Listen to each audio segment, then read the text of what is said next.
Hello guys, आज हम करेंगे ट्रांजिशन एलिमेंट्स। तो ट्रांजिशन एलिमेंट्स क्या होते हैं? डी ब्लॉक एलिमेंट्स को हम ट्रांजिशन एलिमेंट्स बोलते हैं। जिसका लास्ट इलेक्ट्रॉन जो है वो डी ऑर्बिटल में आता है, उसे हम बोलते हैं ट्रांजिशन एलिमेंट्स। लेकिन डी ब्लॉक एलिमेंट्स, लेकिन हम इसे ट्रांजिशन एलिमेंट्स क्यों बोलते हैं? क्योंकि ये एस और पी ब्लॉक एलिमेंट्स के बीच में होता है। कौन सा? एस और पी के बीच में होता है। अब देखिए, एस ब्लॉक एलिमेंट्स की अगर हम बात करें, ये मेटल्स होते हैं, इलेक्ट्रोपॉजिटिव होते हैं और हार्ड होते हैं। लेकिन उसकी तरफ अगर हम बात करें P orbitals, P block elements की, तो बी ब्लॉक एलिमेंट्स जो होते हैं वो कौन से होते हैं? जो नॉन मेटल्स होते हैं और जो इलेक्ट्रोनेगेटिव्स होते हैं। मतलब इन दोनों के बीच की जो प्रॉपर्टीज़ है ना, वो बिल्कुल अपोजिट है एक दूसरे से। लेकिन डी ब्लॉक जो है वो इनके बीच में क्या काम करता है? एक ब्रिज का काम करता है और एक ट्रांजिशन का काम करता है, जो कि नॉन मेटल से मेटल की तरफ और इलेक्ट्रोपॉजिटिव से इलेक्ट्रोनेगेटिव की तरफ। इसी वजह से ये ट्रांजिशन एलिमेंट्स की नाम से जाने जाते हैं। अब हम इसकी बात करेंगे कुछ फिज़िकल प्रॉपर्टीज़ के बारे में। तो फिज़िकल प्रॉपर्टीज़ जो है वो आपको पता ही है, वो बहुत ही इंपॉर्टेंट टॉपिक रहा है। तो ऑब्वियसली इसकी फर्स्ट जो फिज़िकल प्रॉपर्टी है वो क्या होगी? Atomic radius. एटॉमिक रेडियस, इसी के साथ ही मैं आयोनाइजेशन एनर्जी को भी एक्सप्लेन कर दूंगी और मेल्टिंग पॉइंट और बॉइलिंग पॉइंट को भी एक्सप्लेन करूंगी। सबसे पहले बात करते हैं एटॉमिक रेडियस की। अगर हम फर्स्ट ट्रांजिशन सीरीज़ की बात करें तो वो होती है S, scandium, titanium, vanadium, chromium. उसके बाद आ जाता है मैग्नीज, देन आयरन आ जाता है, आयरन के बाद कोबाल्ट आ जाता है, कोबाल्ट के बाद निकल, निकल के बाद कॉपर, कॉपर के बाद आ जाता है जिंक। इसका एटॉमिक नंबर 21 है, इसका कितना है? 30 है, और इसका कितना है? 25 है। अगर हम डी ब्लॉक एलिमेंट की बात करें तो वो डी ऑर्बिटल ऐसे फिलिंग होगा। 21 पे ये 1 होगा, 22 पे 2 हो जाएगा डी ऑर्बिटल, और 23 पे एक और इलेक्ट्रॉन बढ़ जाएगा, 24 पे और मैग्नीज पे एक और बढ़ जाएगा। ठीक है जी।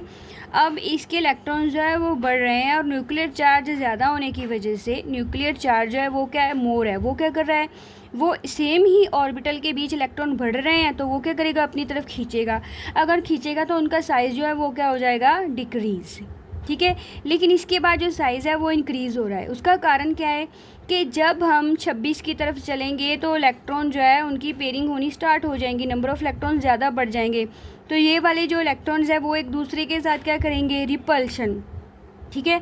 तो रिपेल करने की वजह से इनका जो साइज़ है वो धीरे धीरे क्या हो जाएगा? इंक्रीज़। इसी वजह से जो जिंक है उसका साइज़ क्या होगा? इंक्रीज़। और अगर हम आयोनाइजेशन एनर्जी की बात करें, इनकी फर्स्ट ट्रांजिशन सीरीज़ के बारे में बात करें, आयोनाइजेशन का भी सेम ही चक्कर है। ये जो है ये इलेक्ट्रॉन जो है वो एक दूसरे के साथ रिपेल किए जा रहे हैं, इसी वजह से जो साइज़ है वो इंक्रीज़ होता जाएगा। आल्सो ये जो इलेक्ट्रॉन्स है ना, इनका स्क्रीनिंग इफेक्ट भी ज़्यादा है। ये क्या कर रहे हैं? 3D के बाद हम 4s चलो लिखते हैं बोहर बरी रूल के अकॉर्डिंग, और 3D ऑर्बिटल 3D के इलेक्ट्रॉन जो है वो 4s इलेक्ट्रॉन को स्क्रीन आउट करते हैं न्यूक्लियर चार्ज से। इसी वजह से आयोनाइजेशन एनर्जी भी इनकी कम होती है। लेकिन अगर हम बात करें थर्ड ट्रांजिशन सीरीज़ के बारे में, थर्ड ट्रांजिशन में क्या होता है कि इसमें जो है हमारा 5D और 4f ऑर्बिटल जो है वो शामिल हो जाता है। और आपको तो पता है f ऑर्बिटल जो है उसकी शेप कौन सी है? इसकी शेप है डिफ्यूज्ड शेप। तो डिफ्यूज्ड शेप होने की वजह से इसका जो पुअर शील्डिंग इफेक्ट होता है, और पुअर शील्डिंग इफेक्ट होने की वजह से जो न्यूक्लियर है वो इनको बहुत ही स्ट्रांगली पुल करता है अपनी तरफ, जिसकी वजह से इनका साइज़ जो है वो और छोटा हो जाता है। और इसी वजह से इनकी आयोनाइजेशन, ये थर्ड ट्रांजिशन सीरीज़ जो है ना, इनकी आयोनाइजेशन से फर्स्ट और सेकंड इनसे थोड़ी ज़्यादा होगी। ठीक है। और उसका कारण क्या है? ये डिफ्यूज्ड शेप और 5D ऑर्बिटल की वजह से जिनका पुअर शील्डिंग इफेक्ट है वो न्यूक्लियस से अपने आप को नहीं बचा पाएंगे, जिसी वजह से हम उनका जो मेल्टिंग और एटॉमिक रेडियस है वो क्या हो जाएगा? डिक्रीज़ होएगा। और मेल्टिंग पॉइंट में तो वैसे तो चलो इनका साइज़ आना चाहिए, लेकिन मेल्टिंग पॉइंट डिपेंड करता है नंबर ऑफ़ अनपेयर्ड इलेक्ट्रॉन पर। मेल्टिंग पॉइंट में जितने ज़्यादा अनपेयर्ड इलेक्ट्रॉन होंगे, ठीक है, जितने ज़्यादा अनपेयर्ड इलेक्ट्रॉन होंगे उतना ही ज़्यादा इसके साथ बॉन्ड बनेगा। और जितना, जैसे कि मान लीजिए कि ये डी ऑर्बिटल है, इसमें एक इलेक्ट्रॉन है, कोई दूसरा इसके साथ बॉन्ड बनाएगा तो अपना इलेक्ट्रॉन डालेगा। सिमिलरली कोई और एलिमेंट होगा, वो भी एक इलेक्ट्रॉन। तो जितने ज़्यादा अनपेयर्ड इलेक्ट्रॉन होंगे उतने ज़्यादा बॉन्ड्स बनेंगे, और जितने ज़्यादा बॉन्ड्स बनेंगे उतना ज़्यादा इनका मेल्टिंग और बॉइलिंग पॉइंट क्या होगा, ज़्यादा। इसके आगे हम बात कर लेते हैं ऑक्सीडेशन स्टेट्स की, कि अगर हम इनकी बात करें तो इनकी ऑक्सीडेशन स्टेट्स जो है वो बहुत ज़्यादा होती हैं, वो +1 से लेकर +7 तक होती हैं। तो इसका कारण क्या है? अगर हम देखें, अगर हम फर्स्ट ट्रांजिशन सीरीज़ की ही बात करें, फर्स्ट ट्रांजिशन सीरीज़ की बात करें तो वो क्या है, यही है। इसी की बात करें तो ये क्या होगी, 21 का अगर हम देखें कॉन्फ़िगरेशन तो वो होगी 3D1 और 4s2। ठीक है। सिमिलरली अगर हम यहाँ से इस तरफ चल पड़ेंगे तो 4s2 हो जाएगी, और 3D क्या हो जाएगी, 10 जिंक की तरफ अगर बात करें तो क्या होता है कि डी ऑर्बिटल से तो इलेक्ट्रॉन निकलते ही हैं, लेकिन एस ऑर्बिटल भी अपने इलेक्ट्रॉन को इन्हीं के साथ रिमूव करना शुरू कर देता है। तो इन्वॉल्वमेंट हो जाती है एस ऑर्बिटल के इलेक्ट्रॉन्स की। इसी वजह से इनकी जो ऑक्सीडेशन स्टेट है वो बहुत ही ज़्यादा होती है। तो इसका कारण क्या है, पार्टिसिपेशन ऑफ, अगर बाकी ट्रांजिशन सीरीज़ की बात करें तो participation of NS and N-1 D orbitals, इन दोनों की पार्टिसिपेशन हो जाती है टू रिमूव इलेक्ट्रॉन। इस वजह से इनकी जो ऑक्सीडेशन स्टेट्स है वो बहुत ही ज़्यादा होती है। और आगे अगर हम बात करें तो वो अगली इम्पॉर्टेंट प्रॉपर्टी है, वो है कैटालिस्ट प्रॉपर्टीज़, कि जो ट्रांजिशन एलिमेंट्स है वो कैटालिटिक प्रॉपर्टीज़ जो है वो क्यों शो करते हैं। तो उसका कारण क्या है, सबसे पहले तो उसका कारण ये है कि ये जो ट्रांजिशन एलिमेंट्स है वो बहुत ही अच्छा सरफेस एरिया प्रोवाइड करते हैं। क्योंकि देखो, अब अगर हमें कोई भी डांस परफॉर्मेंस देनी है जो उसके लिए हमें एक स्टेज की ज़रूरत है। सिमिलरली जो मेटल्स है वो भी अगर अपना सरफेस एरिया प्रोवाइड करेंगे तभी उनकी सरफेस के ऊपर जाकर कोई रिएक्शन होगा। ठीक है। कैटालिस्ट तो आपको पता ही है क्या होता है, वो रिएक्शन में चलो इन्वॉल्व तो नहीं होता, ना ही उसके साथ बॉन्ड बनाता है, लेकिन एक स्टेज प्रोवाइड करता है किसी भी रिएक्शन को करने के लिए। तो ट्रांजिशन एलिमेंट्स के पास सरफेस एरिया बहुत ही ज़्यादा है, जिस वजह से वो गुड कैटालिस्ट माने जाते हैं। इसके अलावा उनकी अच्छी प्रॉपर्टी क्या है कि वो एक्टिवेशन एनर्जी को लोअर कर देते हैं। और जब आपको तो पता ही है कि जब एक्टिवेशन एनर्जी जो है वो कम हो जाए तो रेट ऑफ रिएक्शन क्या हो जाता है, फास्ट हो जाता है। ठीक है जी। तो ये थी कैटालिटिक प्रॉपर्टीज़, के वो कैटालिटिक प्रॉपर्टीज़ जो है वो क्यों शो करते हैं। आगे हमारे पास प्रॉपर्टी आती है जी कलर, के ट्रांजिशन एलिमेंट जो है वो कलर क्यों शो करते हैं। तो जो डी ऑर्बिटल है उसको जब कोई भी लिगेंड जो है अप्रोच करते हैं, कोई भी इसके साथ जब बॉन्ड बनाता है, जैसे कि एग्जांपल के लिए हम बात कर लेते हैं किसी भी आयरन के साथ वाटर का ऐसे कम्प्लेक्स बनाए, तो जब भी कोई ये ग्रुप्स जो हैं इसको अप्रोच करते हैं तो इसकी वो डीजेनरेसी को तोड़ देते हैं। डीजेनरेसी का मतलब है कि ये अब सारे ऑर्बिटल्स जो है इक्वल है, लेकिन जब वो इनको अप्रोच करते हैं तो दो स्टेप्स में तोड़ देते हैं, दो ऑर्बिटल्स, दो सेट्स में। तो एक तो बन जाता है T2G का सेट, एक बन जाता है EG का सेट। अगर हम T2G का सेट देखें तो वो होते हैं इन बिटवीन दी एक्सिस वाले, और ये होते हैं ऑन दी एक्सिस वाले ऑर्बिटल्स। ठीक है। तो इसमें क्या होगा कि कलर क्यों शो करते हैं, जैसे मान लो यहाँ पर एक इलेक्ट्रॉन है, ये जंप मार के ऊपर चला जाएगा, वो कोई एनर्जी अब्जॉर्ब करके जाएगा, लेकिन जब वो इलेक्ट्रॉन जो है वो वापस आएगा तो वो एक एनर्जी को स्प्रेड करेगा। ठीक है जी। तो जब वो एक एनर्जी लेवल से, ये है T2G ऑर्बिटल, इस एनर्जी लेवल से वो जंप करेगा, कौन करेगा, इलेक्ट्रॉन करेगा, तो कहाँ जाएगा, EG में। फिर EG के बाद फिर वो वापस आएगा, देन वो क्या करेगा, प्रोड्यूस करेगा एनर्जी, प्रोड्यूस तो चले नहीं मिट लिख सकते हैं, produce energy in the form of colour. वो कलर की फॉर्म में अपनी एनर्जी है जो वो छोड़ेगा, और ये एनर्जी जो है इसको रिलेशन क्या होगा, hc/λ, मतलब जितनी एनर्जी उतनी कम वेवलेंथ होगी।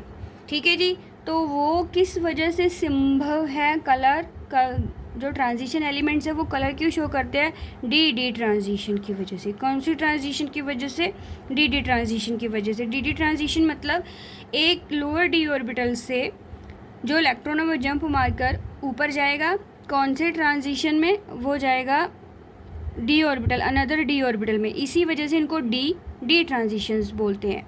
और जब वो वापस आएगा तो वो एनर्जी एमिट करेगा in the form of colour, जिसको हम इससे मेजर करते हैं, ठीक है। और इसकी जो वेवलेंथ होगी वो क्या होगी, कम। और आपने तो विबग्योर को पढ़ा ही होगा कि विबग्योर के अकॉर्डिंग अगर कोई एलिमेंट ब्लू कलर लेकर चला गया तो वो हमें रेड कलर शो करेगा। और अगर कोई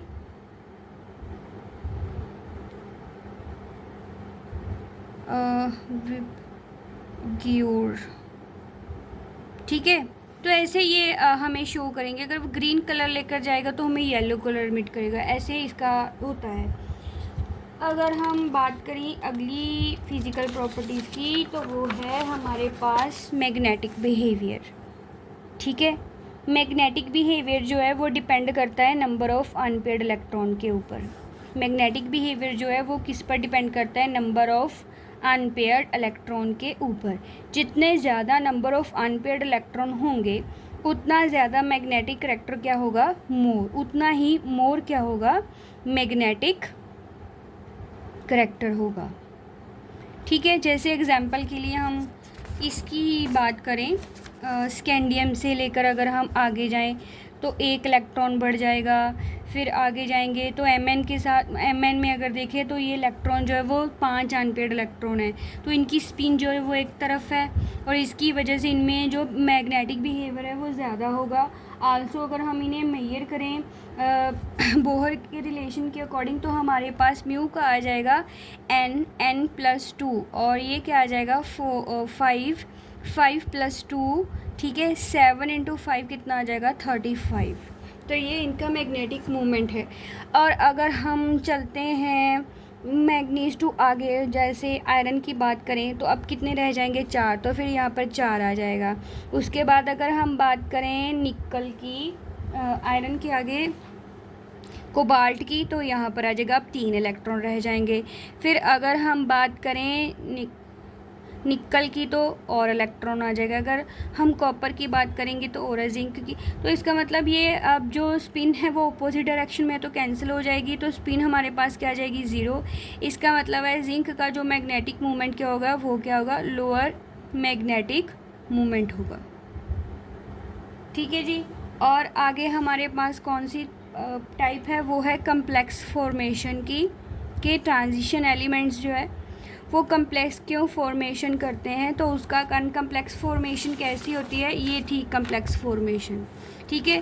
तो ये कम्प्लेक्स फॉर्मेशन जो है वो कैसी होती है कि जो आयरन जो है इसके साथ अगर वाटर इसके साथ बॉन्ड बनाएगा तो वो अपने इलेक्ट्रॉन खुद देगा, तो ये वाटर जो है वो अपने इलेक्ट्रॉन देकर इसके साथ कोऑर्डिनेट बॉन्ड बनाएगा।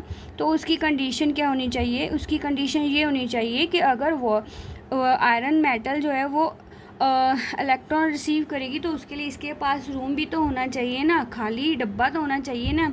तो इसका मतलब ये है कि कम्प्लेक्स फॉर्मेशन तभी होगी अगर वेकेंट क्या होगा, डी ऑर्बिटल।